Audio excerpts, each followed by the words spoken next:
Tom Reynolds was a man who prided himself on his success.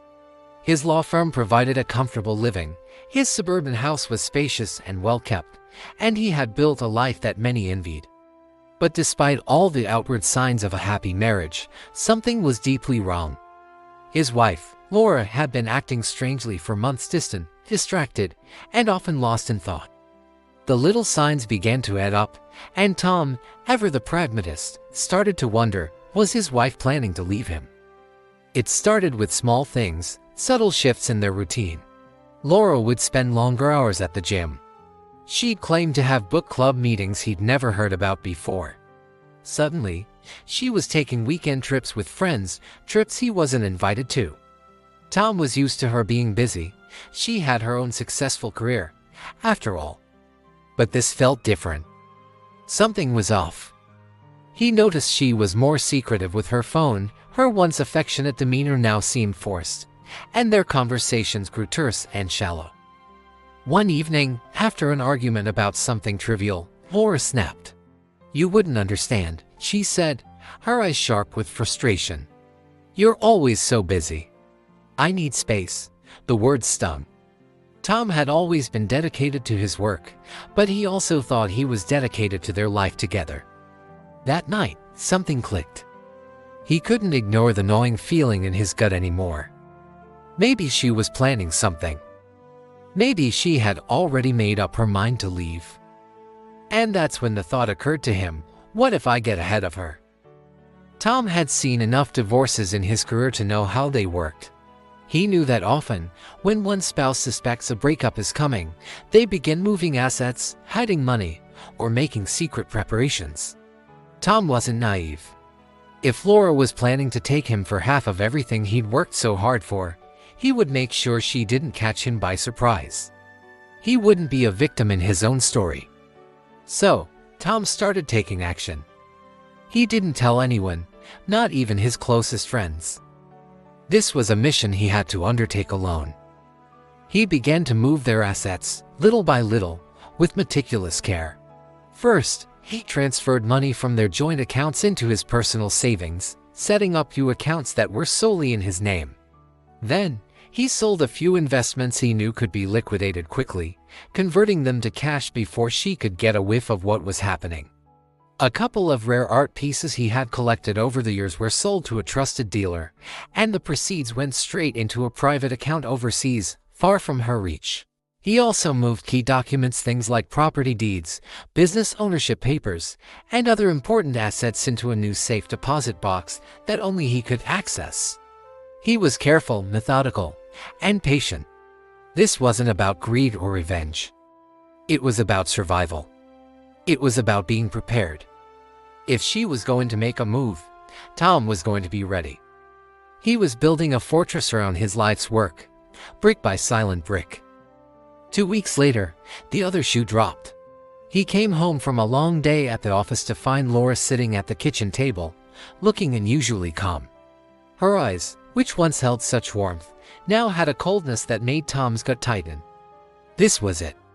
"I've been thinking," she began, folding her hands in front of her. "And I think it's time we talk." Tom's heart raced, but his face remained a mask of composure.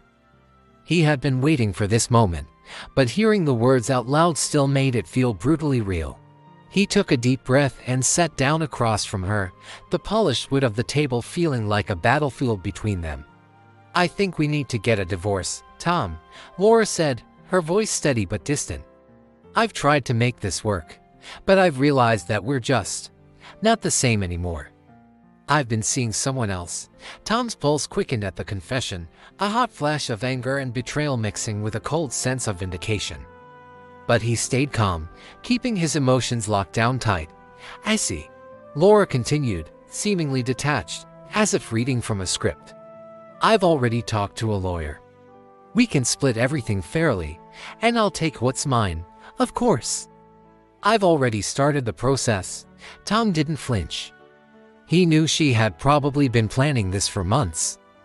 But what Laura didn't know was that Tom had been one step ahead of her the entire time.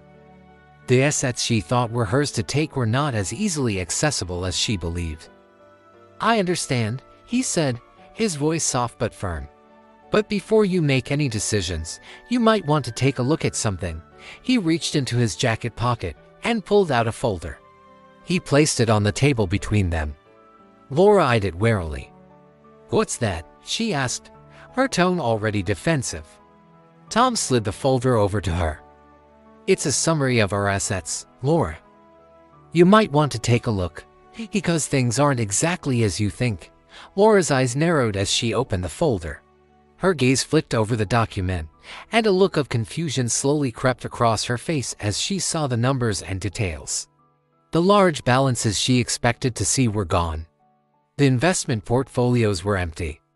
"Where's the joint account? The savings?" she asked, her voice starting to rise with panic. "What is this?" "They're not there anymore," Tom said evenly. "I moved them. I've been making sure everything is protected. You know, just in case things went south." Laura's face turned white, the color draining from her cheeks as the reality of his words hit her. "What are you talking about? You can't just do that." "That's our money." "Actually, I can," Tom said calmly. "You're entitled to half of what's here, but right now, you don't have access to it all. You see, I've made sure everything's secure. The investments, the properties, they're not in your name anymore. I've made legal moves to ensure that if you're serious about this, it won't be as easy as you think." Laura stood up, her hands trembling with rage and disbelief. You planned this? You've been preparing for a divorce this whole time." "I didn't know what you were planning, Laura, but I suspected something was going on," Tom replied coolly. "So, I made sure that if you wanted to go down this path, you wouldn't be taking everything with you. The house, the cars, everything we worked for, those things are tied up now. I can't give you what you think you're entitled to." Not without a fight, Laura looked as if she'd been slapped. She opened her mouth to argue, but no words came out. She was speechless. After a long, heavy moment, she slumped back into her chair, staring at the folder in utter disbelief. The confident, controlled woman who had walked in to end a marriage was gone, replaced by someone who had just realized she'd been completely outmaneuvered. Tom stood up and grabbed his coat. "I've got a few things to take care of. I suggest you speak to your lawyer again. Maybe they'll have some advice for you on how to proceed, but I can promise you, this won't be as easy as you thought." Tom left the house that night with a quiet, somber sense of victory. He hadn't done this out of spite, but out of self-preservation. He had seen the signs, listened to his gut, and taken decisive action before Laura could make her move. 2 weeks later, Laura came back to him, but the entire dynamic had shifted. The clean, simple divorce she had envisioned was now a complex legal battle she was not prepared for. And Tom, while not thrilled with the idea of ending his marriage, knew one thing for certain: he wouldn't be left with nothing. As the legal battle unfolded over the following months, Tom's careful planning paid off spectacularly. He wasn't just prepared for the worst, he had outsmarted her at her own game. The assets were protected, and the stakes were higher than Laura ever expected. She had come to the table expecting a swift victory, only to find the game had been rigged in his favor long before she even sat down. In the end, Tom didn't just walk away with what was rightfully his, he walked away with the satisfaction of knowing he'd taken control of his future when someone tried to pull the rug out from under him. And as for Laura, well, she learned a harsh lesson: never underestimate the man who's been paying attention all along. Thanks for watching. If you enjoyed this story, make sure to like, subscribe, and hit that notification bell so you don't miss our next video.